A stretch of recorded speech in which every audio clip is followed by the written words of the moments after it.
बिस्मिल्लाहिर्रहमानिर्रहीम। अस्सलाम वालेकुम नाज़रीन, इमरान एडवोकेट बात कर रहा हूँ। आज हम बात करेंगे किरायादारी पर कि किरायादारी किसी भी अपनी जायदाद को किराया पर देने से पहले क्या एहतियातें हैं, किरायानामे में क्या लिखवाना है, अगर किरायादार उस पर कब्जा कर ले तो उसको खाली किस तरह करवाना है। तो लाजमी इसको देखें। इसकी वजह यह है कि पाकिस्तान में 75% जो लोग हैं वो किराए के घरों में रहते हैं। ज़ाती घर बहुत ही कम लोगों के पास हैं, और जो प्रॉपर्टीज़ हैं जिनमें बिजनेस होता है, दुकानें हैं, प्लाजे हैं, वो तो 90% किराए पर ही चलती हैं। तो अक्सर देखा गया है कि किरायादार जो है वो एक दफ़ा किराए पे जगह लेके ये समझता है कि अब ये जगह मेरी हो गई है, मैं इसको वापस नहीं करूँगा, और साल हा साल तक वो प्रॉपर्टी पर कब्जा जमाए रखता है। और मालिक बेचारे जो हैं वो अदालतों में ख्वार होते रहते हैं, पैसे भी लगाते हैं। लेकिन इसमें एक बात अच्छी ये हुई है कि 2009 से पहले ये रुझान बहुत ज़्यादा था कि 10-10 साल, 15-15 साल तक जो किराएदार थे वो काबिज रहते थे किराए की जो जगह है उस पर, और किराया भी नहीं देते थे, या किराया अगर देते थे तो अदालत में उसी रेशो से जमा करवाते थे जिस रेशो से उन्होंने 10 साल पहले एग्रीमेंट किया था। 2009 में इस में कवानीन में तब्दीली की गई है, और अब मालिक की फेवर में जो है वो कानून आ गया है। लेकिन उसके लिए आपको चंद बातों का इल्म होना ज़रूरी है कि क्या क्या एहतियातें हमने करनी है किसी भी जायदाद को अपनी को किराया पर देने के लिए। इसके सबसे पहले जो मैं बात करूंगा वो ये है कि किरायानामा जब भी करना है आपने उसको रजिस्टर्ड लाजमी करवाना है। हमारे यहाँ देखा गया है कि दोस्त अहबाब, रिश्तेदार, तल्लक वाले किरायानामा ही नहीं लिखते, और जब किरायादार बेईमान हो जाता है तो फिर अदालत में जब जाना पड़ता है तो वहां पे किरायानामा का वजूद ही नहीं होता, और अदालत भी फिर उन हालात को देखते हुए उसको स्टे दे देती है कि जब तक ये साबित नहीं करता कि मैं मालिक हूं, तो उस वक्त तक किरायादार उसमें अड़ा रहता है, उसकी मजबूरी का फायदा उठाता है। और एक चीज जिससे आपने बचना है, एक तो मैंने ये देखा है कि जो गैर हाजिर मालिक है उनकी प्रॉपर्टियों के साथ किराएदार क्या करते हैं। ये मेरे नोटिस में काफी दफा बात आई है कि आपने किराए पे दे दिया, बाहर के मुल्क चले गए, या यहां भी अगर हैं किरायादार, अगर आपका कोई शातिर है तो वो क्या करता है जनाब कि वो एक अब काफी हौसला शिकनी हुई है इस निजाम की जब से कंप्यूटराइज स्टाम्प पेपर आ गए हैं। पहले क्या होता था कि किरायादार ने जनाब एक पुरानी डेट का स्टाम्प लेना, उस पे लिखना जी मैंने 75% जो पैसे हैं इसको पे कर दिए हैं, 25% पैसे वापस हैं। जब मालिक मकान ने या मालिक दुकान ने उससे वो जगह खाली करवानी चाहिए तो उसने अदालत में वो स्टाम्प पेपर फेंक देना, जी मैं तो इसको बयाना दे चुका हूं 75%, अब 25% बकाया दे के इस प्रॉपर्टी को ये मेरे नाम करवाए। तो अब क्या हुआ है कि अब जो कंप्यूटराइज स्टाम्प पेपर आ गए हैं उसमें डेट चेंज नहीं हो सकती, और ऊपर से एक और जो मैंने जिस तरह आपको बताया है कि इसको एग्रीमेंट को आपने रजिस्टर्ड करवाना है। इसमें मेरी प्रैक्टिस में जो गुजरा है कि 90% लोग किरायानामा को रजिस्टर्ड नहीं करवाते, बाद में वो फिर फंसते हैं, अदालतों के चक्कर लगाते हैं, किराए से भी महरूम रहते हैं, और साल हर साल तक उनका केस चलता है। तो उसमें अगर आपने किरायानामा रजिस्टर्ड नहीं करवाया, आप अदालत में जाते हैं, तो उस सूरत में फिर आपको जो सालाना किराया है उसका 10% फाइन अदालत में पे करना पड़ेगा, और उसके बाद आपका किरायानामा अदालत एंटरटेन करेगी।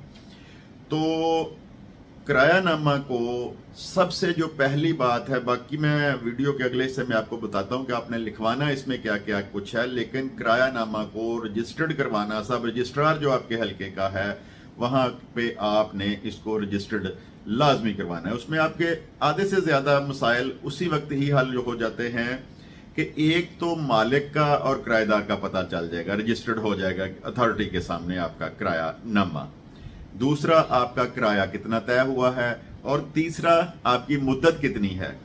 उसमें अगर कोई कोशिश करता है किराएदार आपके मकान में, आपके कमर्शियल प्लाजे में, आपकी फैक्ट्री में, या जो भी चीज आपने रेंट पे दी है, तो वो फिर जब रजिस्टर्ड किरायानामा अदालत में जाएगा तो वहां पे वाज़िया हो जाएगा कि ये इतनी मुद्दत के लिए था, इतना इसका किराया था, और पहली फुर्सत में अदालत उसको उड़ा के परे मारेगी।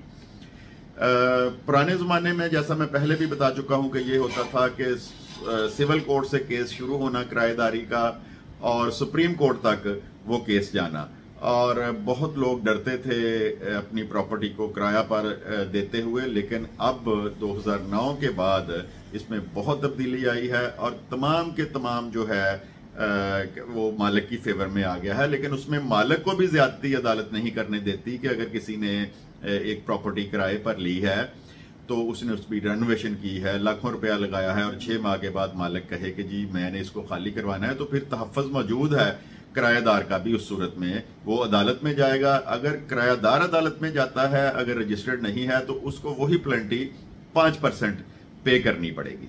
तो इसमें कबाहत ही नहीं आती कि किराएदार अड़ गया है, किराएदार उसमें खाली नहीं कर रहा। तो उस सूरत में ये ऐसे चीज़ें पैदा होती हैं जब आपने किरायानामा रजिस्टर्ड नहीं करवाया होता। तो मेरी आपसे गुजारिश है कि किराया पर कोई भी प्रॉपर्टी अगर देनी है तो उसको लाजमी रजिस्टर्ड करवाएं।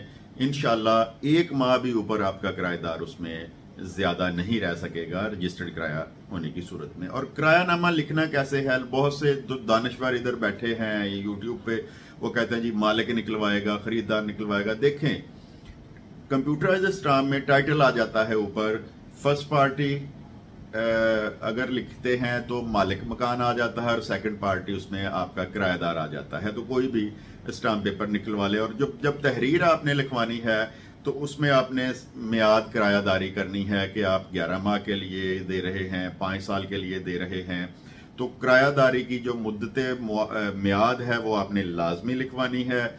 उसके बाद जनाब आपने इसमें किराया कितना रखना है, अगर आपने 50,000 या लाख रुपया किराया दिया है तो वो लिखवाना है, और सिक्योरिटी डिपॉजिट कितना लिखवाना है। आपने देखना है कि वहाँ पे किस किस्म का काम होना है, कि उनका बिल कितना आना है। फर्ज करें कोई ऐसा काम करते हैं कि 5 लाख रुपया वहाँ का महाना बिल होना, तो आपने कम से कम 10 लाख रुपया उसमें एडवांस लिखवाना है। रूटीन जो चलती है वो 2-3 किराए जो हैं वो चलते हैं। लेकिन अगर आपको पता हो कि ये इनका बिजली का बिल इतना आना है, तो आपने उस हिसाब से फिर एडवांस की रकम लिखवानी है। उसमें यह है कि अगर किराएदार छोड़ भी जाता है तो कम से कम आपको जो सिक्योरिटी डिपॉजिट की सूरत में आपके पास पैसे हैं, आप उनमें से वो जो है वो अदा करें। और दूसरा ये है कि आपने उसमें ये लिखना है कि शक्मी किरायादार नहीं रखेगा। फर्ज करें आपसे एक दुकान ले ली है, आपसे एक प्लाजा ले लिया है, आपसे एक मकान ले लिया है, तो उसमें क्या करता है किराएदार के एक कमरा एक को किराए पे दे दिया, दूसरा कमरा दूसरे को दे दिया, को काउंटर सामने लगवा दिए।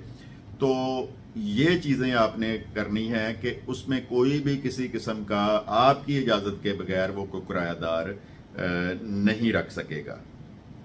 और एक और बात लिखवानी है कि वहाँ पे कारोबार क्या होना है। तो ये चीज़ भी आपके नोटिस में होनी चाहिए कि आपसे घर किराए पे लिया है और कल को वहाँ पे फैक्ट्री लगा ली है। तो ये चीज़ें भी हों कि जिस पर्पज़ के लिए, जिस मकसद के लिए आपसे वो चीज़ किराए पे ली जा रही है, वहाँ पर वही काम हो, कोई और काम शुरू ना हो जाए। और फिर आ जाता है कि यूटिलिटी बिल जो हैं वो तमाम के तमाम किराएदार के ज़िम्मा होते हैं। आपने लिखवाना है कि किराएदार उसमें यूटिलिटी बिल पे करने का पाबंद होगा। अगर वो 1 माह यूटिलिटी बिल पे नहीं करता तो आप उसको निकाल सकते हैं अपनी उस प्रॉपर्टी से जो आपने किराए पर दी हुई है। और उसके बाद आ जाता है कि बहुत ज़रूरी बात है कि आपने कितने महीने का नोटिस देना है खाली करने के लिए।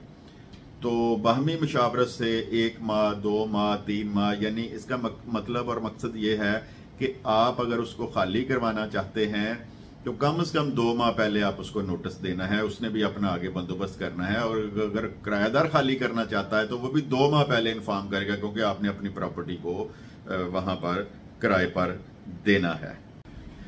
अगर आप किराया पर दे देते हैं घर, तो मुतलका जो थाना है, पुलिस स्टेशन है, या इनके काउंटर लगे हुए हैं, वहां पे आपने जाके ये चीज़, किराएदार भी जाएगा, मालिक भी जाएगा, दोनों का स्कैन होगा, थंब स्कैन होगा, वहां पे रिपोर्ट होगी कि मैंने ये अपना जो मकान है, दुकान है, ये फला बंदे को किराए पर दी है। अगर आप ऐसा नहीं करेंगे, अगर वहां पे कोई ऐसी काम होता है जो कानून के मुनाफी है या कोई दहशतगर्द उसको ले लेता है तो फिर मालिक मकान उसमें लाजमी फंसेगा। तो पुलिस रिपोर्ट आपने लाजमी करवानी है। और एक और चीज़ जो अहम चीज़ है वो ये लिखनी है कि आपकी इजाज़त के बगैर उसमें कोई तब्दीली नहीं करेगा किराएदार।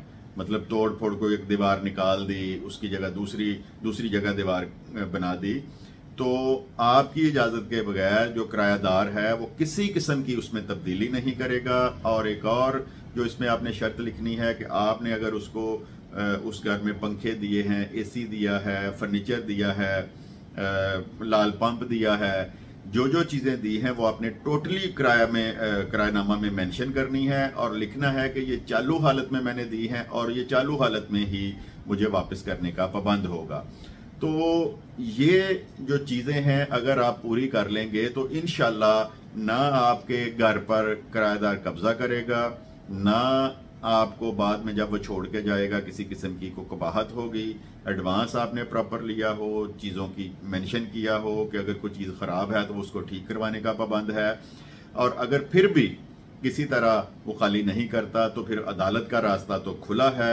और एक बात आपको बता दूं कि आपने ज़बरदस्ती उससे खाली करवाने की कोशिश नहीं करनी, उस सूरत में फिर आप पे FIR हो सकती है।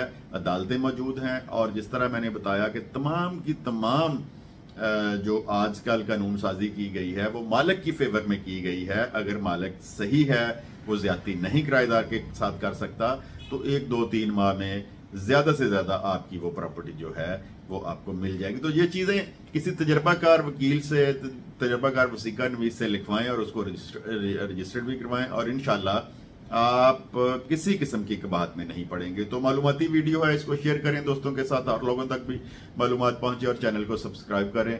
आपका बहुत बहुत शुक्रिया। खुदा हाफिज।